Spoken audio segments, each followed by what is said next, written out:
Starting with the great name of Allah, who is the most gracious and the most merciful. Assalamu alaikum wa rahmatullahi wa barakatuh, students. I hope that you all will be fine. Students, Alhamdulillah, we have completed our chapter number 7. Today we'll start our chapter number 8 of biology, nutrition.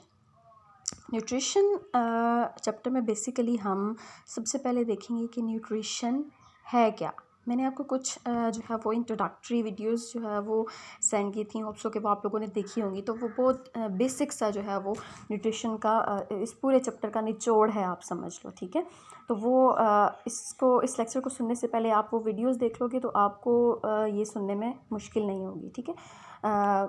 सबसे पहले हम इस chapter में देखेंगे कि nutrition है क्या, nutrients क्या होते हैं। उसके अलावा आपको पता है दो किस्म के ऑर्गेनिजम्स होते हैं, man mostly autotrophs and heterotrophs. Heterotrophs वो जो कि अपनी न्यूट्रिशन दूसरों से लेते हैं, और ऑटोट्रॉफ्स वो जो कि अपना फूड खुद प्रिपेयर करते हैं, that is plants and animals. उसके बाद सबसे पहले इस चैप्टर में आपको यहाँ पे डिस्कस हुआ है प्लांट्स के अंदर जितनी भी न्यूट्रिशन है वो हम डिस्कस करेंगे। प्लांट्स में कौन कौन से मिनरल्स जो है वो उनके लिए, प्लांट्स के लिए जो है वो नेसेसरी हैं। फर्टिलाइज़र्स का क्या रोल होता है। उसके अलावा अगर प्लांट्स में इन न्यूट्रिशंस की ये जो न्यूट्रिएंट्स हैं या इनकी डेफिशिएंसी हो जाती है तो उसके क्या इफ़ेक्ट्स हैं। अगर न्यूट्रिशंस जो है न्यूट्रिएंट्स ज़्यादा हो जाते हैं तो उनका क्या इफ़ेक्ट होता है, ठीक है। उसके अलावा फिर हम स्टार्ट करेंगे न्यूट्रिशन इन एनिमल्स और ह्यूमंस। ह्यूमन पूरा जो है वो ह्यूमंस का न्यूट्रिशन, उसमें सारे हम मिनरल्स देखेंगे, विटामिन्स देखेंगे, कार्बोहाइड्रेट्स, प्रोटीन, जितने भी ये सारे न्यूट्रिएंट्स हैं वो जो है वो हम इसमें डिस्कस करेंगे। उसके बाद जो है वो ये सारी चीज़ें vitamins, proteins, carbohydrates, vitamin C discuss करने के बाद इसमें आ जाता है माल न्यूट्रिशन जो है वो मींस कि ह्यूमंस में अगर मिनरल्स की या विटामिन्स की डिफरेंट डेफिशिएंसीज हो सकती हैं तो उन डेफिशिएंसीज की वजह से कौन कौन सी डिजीज़ेज़ होती हैं, ठीक है, वो हम डिस्कस करेंगे। और लास्ट पे आपका जो है वो digestion in humans. Digestion in humans, इसमें पहले हम ह्यूमन डाइजेस्टिव सिस्टम के कंपोनेंट्स देखेंगे, जिस तरह oral cavity, that is pharynx, उसके बाद स्टमक है, ये सारे पार्ट्स हैं डाइजेस्टिव सिस्टम के, ठीक है। ये सारे पार्ट्स देखने के बाद लास्ट पे हम देखेंगे ये जो हमारा ये एलिमेंट्री कैनाल है, पूरी फूड कैनाल है, इसमें जो है वो कौन कौन सी डिजीज़ेज़ हो सकती हैं, इससे रिलेटेड कौन कौन सी डिजीज़ेज़ हैं। काफ़ी लेंथी चैप्टर है, तो आज इंशाल्लाह हम इसे स्टार्ट करते हैं। And our today's topic of discussion is first of all mineral nutrition in plants, then we'll discuss about role of important nutrients in plants, and then role of nitrogen and magnesium, and then importance of fertilizers up to page number I think मेरे पास तो 6 है। अच्छा, first of all देखो कि nutrition हर जितने भी organism हैं world में, एटमॉस्फेयर जितने भी ऑर्गेनिज़म्स हैं सबको जो है वो खाना चाहिए, सबको न्यूट्रिशन चाहिए, हर एक को ज़रूरत है। तो न्यूट्रिशन को हम डिफ़ाइन किस तरह करते हैं, न्यूट्रिशन एक ऐसा प्रोसेस है जिसके थ्रू डिफरेंट ऑर्गेनिज़म्स फूड को ऑब्टेन करते हैं from the environment in case of animals, और फूड को प्रिपेयर करते हैं इन केस ऑफ प्लांट्स, और फिर उस फूड से जितने भी न्यूट्रिएंट्स होते हैं वो एक्सट्रैक्ट करके जो है वो अपनी एनर्जी बनाते हैं और इस एनर्जी को अपने डिफरेंट फंक्शंस परफॉर्म करने में यूटिलाइज़ करते हैं, ठीक है। उसके बाद अगर हम देखें न्यूट्रिएंट्स क्या है, न्यूट्रिएंट्स वो कंपोनेंट्स हैं फूड के, वो एलिमेंट्स हैं जो कि प्लांट्स फूड से एक्सट्रैक्ट करते हैं, ठीक है, और फिर उन न्यूट्रिएंट्स से फर्दर आगे जो है वो एनर्जी बनाते हैं और इस एनर्जी को यूटिलाइज़ करते हैं for the senses of the different new compounds in their body. तो न्यूट्रिएंट्स की एग्जांपल्स अगर हम देखें यहाँ पे आपको जो है वो न्यूट्रिशन की भी एग्जांपल डेफिनेशन बताई हुई है और न्यूट्रिएंट्स की भी डेफिनेशन बताई हुई है, इसको अंडरलाइन कर लें। और साथ साथ आपने जब आप न्यूट्रिशन की डेफिनेशन लिखोगे तो साथ आप डिफरेंट न्यूट्रिएंट्स की भी एग्जांपल्स दोगे और न्यूट्रिएंट्स की भी डेफिनेशन लिखोगे, ठीक है। और अगर न्यूट्रिएंट्स की हम बात करें उसके साथ भी आप एग्जाम्पल दोगे, that is carbohydrates, proteins, vitamins, minerals, these all are nutrients. उसके बाद हमें पता है कि I have already discussed about that के 2 टाइप्स ऑफ ऑर्गेनिजम्स होते हैं, ऑटोट्रॉफ्स एंड हेटेरोट्रॉफ्स। और ऑटोट्रॉफ्स हम प्रीवियस चैप्टर में डिस्कस कर चुके हैं, वो ऑर्गेनिज्म जो अपना फूड खुद प्रिपेयर करते हैं by the process of photosynthesis in the presence of carbon dioxide and sunlight. और वो प्रोसेस कौन सा है, फोटोसिंथेसिस। और वो ऑटोट्रॉफिक ऑर्गेनिजम्स कौन से हैं, प्लांट्स। उसके बाद सेकेंड वन आ जाते हैं हमारे पास हेटेरोट्रॉफ्स, वो ऑर्गेनिज्म जो एनिमल से, प्लांट से, ये डिफरेंट सोर्सेज से, एटमॉस्फेयर से, इन्वायरमेंट से अपना फूड लेते हैं और फिर जो है वो अपना फूड लेके अपनी जो है वो न्यूट्रिशन का प्रोसेस करते हैं। उसके बाद सबसे पहले हमारा जो टॉपिक है मेन, जहाँ से हमारा ये चैप्टर स्टार्ट हो रहा है, मिनरल न्यूट्रिशन इन प्लांट्स। अगर हम प्लांट्स के अंदर देखें तो ऑब्वियसली हम देख चुके हैं, दे आर ऑटोट्रॉफ्स, अपना फूड उन्होंने खुद प्रिपेयर करना है, ठीक है। अब फूड जो खुद वो प्रिपेयर कर रहे हैं, ठीक है, वो तो फूड उनको मिल रहा है, लेकिन जो सॉइल से वो मैन न्यूट्रिएंट्स ले रहे होते हैं, ठीक है, जो प्लांट्स की डिफरेंट ग्रोथ में ज़रूरी होते हैं, उनमें जो है वो हम उसको मेनली 2 ब्रॉड कैटेगरीज में डिवाइड कर देते हैं, that is macro nutrients and micro nutrients. As it is clear from their names that macro means high molecular कह सकते हैं, बट मोस्टली हम इसको ये कहते हैं कि वो वाले न्यूट्रिएंट्स जो कि लार्ज अमाउंट में, मैक्रो मीन लार्ज, ठीक है, तो वो न्यूट्रिएंट्स जो प्लांट्स को लार्ज क्वांटिटीज़ में रिक्वायर्ड हैं, जिस तरह के ज़्यादा मेन कंपोनेंट्स कौन कौन से हैं, कार्बन है, हाइड्रोजन है, ऑक्सीजन है, नाइट्रोजन, मैग्नीशियम, पोटेशियम, ये मेन कंपोनेंट्स हैं प्लांट्स के, फूड के मेन, न्यूट्रिशन के मेन कंपोनेंट्स हैं जो कि उनको ज़्यादा ज़रूरत है। जिस तरह कि ऑक्सीजन है वो ऑब्वियसली जो है वो मेन सबसे ज़्यादा एटमॉस्फेयर में भी होती है, और प्लांट्स भी जो है वो ऑक्सीजन को जो है वो रिक्वायर होती है। नाइट्रोजन, मैग्नीशियम, पोटेशियम, ये सब फिर इनके आगे डिफरेंट रोल्स आ जाते हैं, वो हम आगे डिस्कस करेंगे, ठीक है। Second one is micro nutrients. वो न्यूट्रिएंट्स जो प्लांट्स को लो क्वांटिटी में रिक्वायर हैं, ठीक है। फॉर एग्जांपल मोलिबेडिनम है, आयरन है, क्लोरीन है, बोरॉन, जिंक, ये सारे जो हैं वो माइक्रोन्यूट्रिएंट्स हैं, प्लांट्स को लेस क्वांटिटीज़ में रिक्वायर है। बट अगर हैं तो ये माइक्रोन्यूट्रिएंट्स लो क्वांटिटी में चाहिए, लेकिन अगर ये लो क्वांटिटी में भी अवेलेबल नहीं होंगे प्लांट्स को, तो प्लांट्स जो है वो एबनॉर्मली ग्रो करेंगे, ठीक है, उनके अंदर डिफरेंट डिजीज़ आ सकती हैं।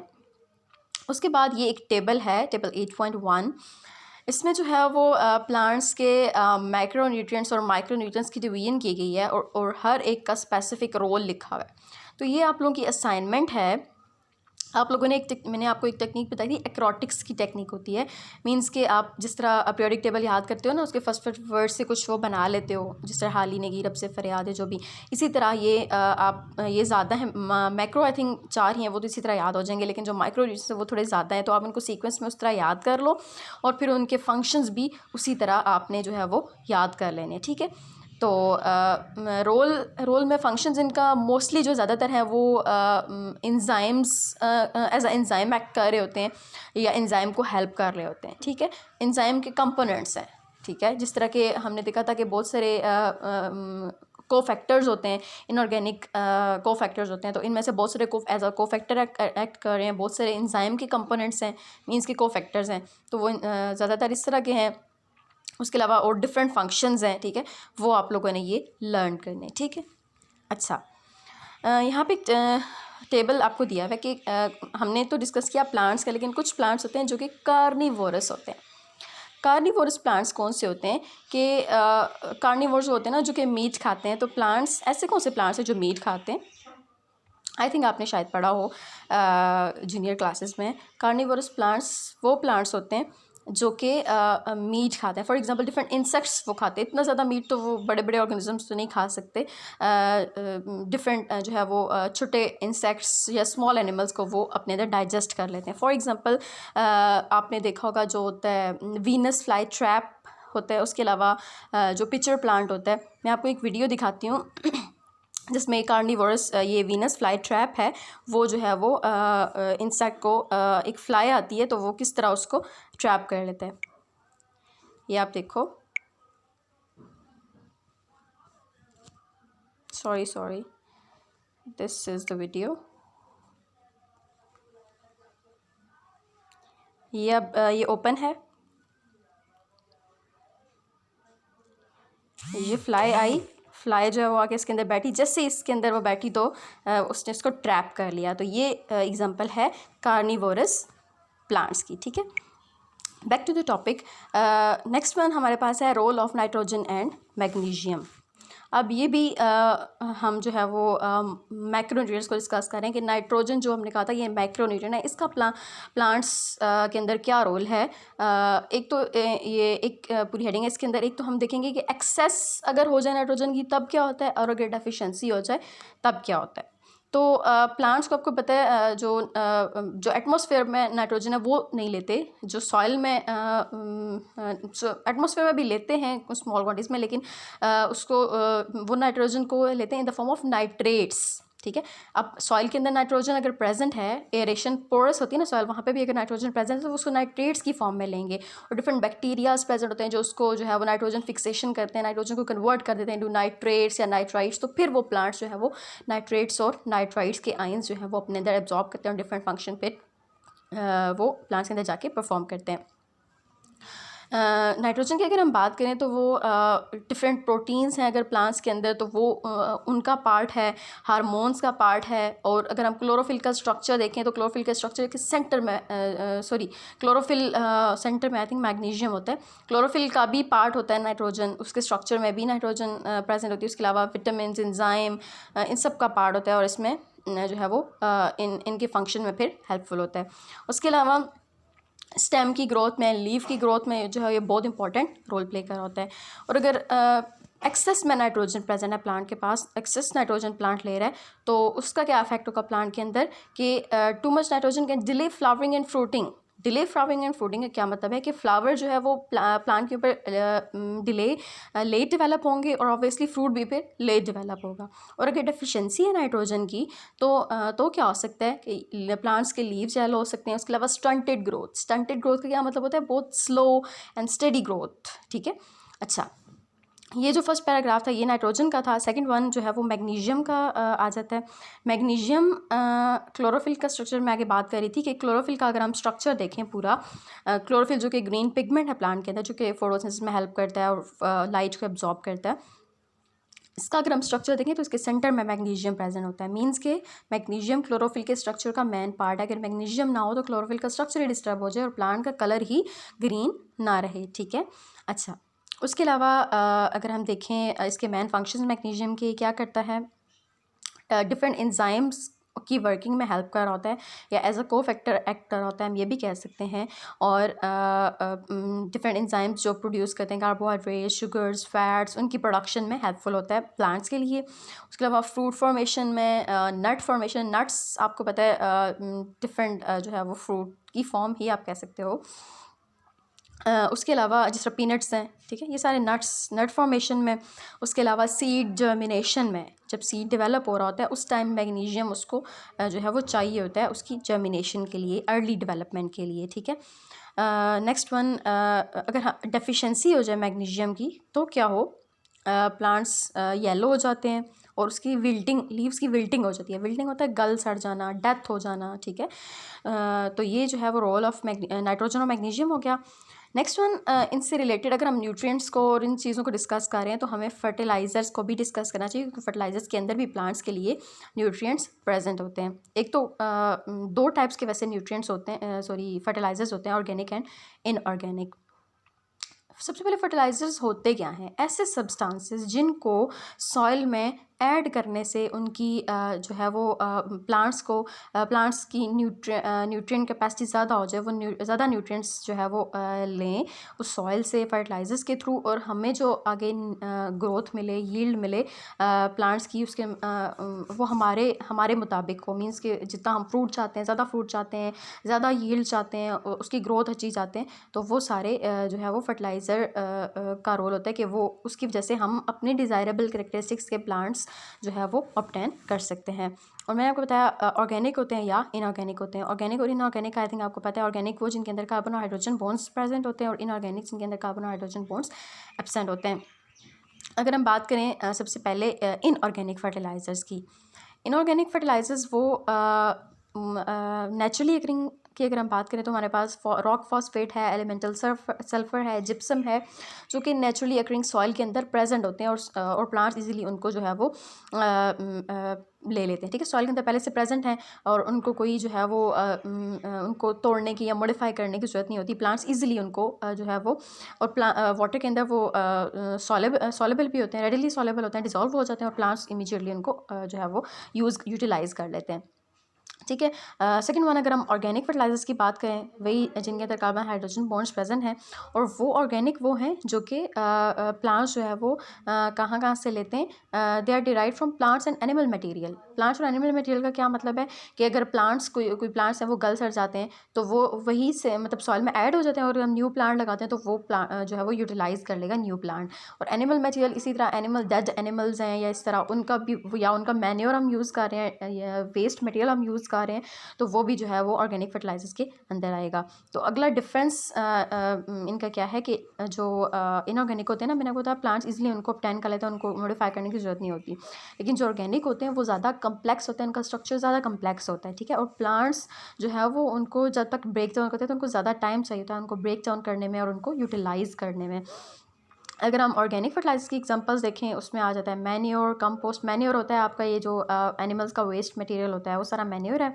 उसके बाद सेकंड वन कंपोस्ट। कंपोस्ट भी उसी तरह वो हम डिफरेंट जो है वो प्लांट्स का मटेरियल ले लेते हैं, एनिमल मटेरियल ले लेते हैं और डिफरेंट खाने पीने की चीज़ें लेते हैं, उन सबको एक चीज़ के वो पॉट में बंद करके काफ़ी टाइम तक, जब वो गल सड़ जाता है तो वो एक फर्टिलाइज़र के तौर पर एक्ट करता है और प्लांट्स जो है वो प्लांट्स की जो है वो क्या कहते हैं ग्रोथ इंक्रीज़ कर देते हैं। ठीक है, उसके अलावा अब इन सब का फंक्शन क्या है, ऑर्गेनिक फर्टिलाइजर्स जो है वो प्लांट्स के लिए किस किस तरह यूज़फुल है। They can increase the soil drainage. Soil drainage का क्या मतलब है कि वाटर जो है ड्रेनेज का मतलब होता है वाटर इजीली जो है वो एब्जॉर्ब हो जाएगा। ठीक है, ये न्यूट्रिएंट्स अगर प्लांट्स को अवेलेबल होंगे ना तो वो सॉइल को ऐसा पोरस बना देंगे, वाटर इजीली एब्जॉर्ब हो जाएगा और प्लांट्स उसको यूटिलाइज कर लेंगे। उसके अलावा एरेशन को भी इंक्रीज करता है। एरेशन होता है सॉइल को ये भी सेम उसी तरह सॉइल को पोरस बना देना। ठीक है, ओके, उसके अंदर एयर के पार्टिकल्स भी आ सकते हैं इजीली और डिफरेंट जो है वो क्या कहते हैं गैसेस भी इजीली इंटर हो जाए सॉइल के अंदर, पोरस बना देते हैं सॉइल को। उसके अलावा हेल्प करता है सॉइल को कि सॉइल के अंदर बहुत सारे न्यूट्रिएंट्स और भी उनके अलावा भी जो है वो उनके सॉइल के अंदर रह सकें। ठीक है, अच्छा, ये इधर तक ही हम लोगों ने पढ़ना था। नहीं, एक ब्लॉक रह गया, उसको भी डिस्कस कर लेते हैं कि वो कहते हैं कि जो ऑर्गेनिक और इनऑर्गेनिक है हम सिंपली तो उनको डिफाइन कर देते हैं कि कार्बन हाइड्रोजन बॉन्ड्स हैं, कार्बन हाइड्रोजन बॉन्ड्स नहीं है। लेकिन ये इनका डिफरेंस इतना क्लियर नहीं है क्योंकि कुछ ऐसे कंपाउंड्स आ जाते हैं जो कि इंटरमीडिएट होते हैं, जिस तरह यूरिया है। अब यूरिया वैसे तो हम इसको एज अ ऑर्गेनिक कंपाउंड जो है वो कंसिडर करते हैं, बट क्या करते हैं साइंटिस्ट क्या करते हैं कि उसके अंदर डिफरेंट केमिकल्स ऐड कर देते हैं, डिफरेंट इनऑर्गेनिक केमिकल्स ऐड कर देते हैं, तो वो नॉन इनऑर्गेनिक में रहता है, नॉन ऑर्गेनिक में रहता है। तो हम यूरिया को जो है वो मोस्टली फिर इनऑर्गेनिक में लेते हैं, मतलब इनऑर्गेनिक में भी नहीं ले सकते, ऑर्गेनिक में इंटरमीडिएट है, तो इस वजह से जो है वो हम इनऑर्गेनिक और ऑर्गेनिक के दरमियान प्रॉपरली जो है वो डिफरेंस नहीं कर सकते। अच्छा, असाइनमेंट आपकी क्या है कि आपने एक तो ये टेबल 8.1 अच्छे तरीके से लर्न करना है। ठीक है, जिस तरह मैंने आपको बताया ये टेबल लर्न करना है। उसके अलावा आप लोगों ने ऑर्गेनिक और इनऑर्गेनिक फर्टिलाइज़र का डिफरेंस अपने नोट्स में से जो है वो देख के अपने नोटबुक्स के ऊपर जो है वो राइट डाउन करना है। Table and difference between organic and inorganic fertiliser, table तो लर्न करना है और ऑर्गेनिक और इनऑर्गेनिक फर्टिलाइज़र का जो डिफरेंस है वो अपने नोट्स से अपनी नोटबुक के ऊपर राइट डाउन करना है। ठीक है।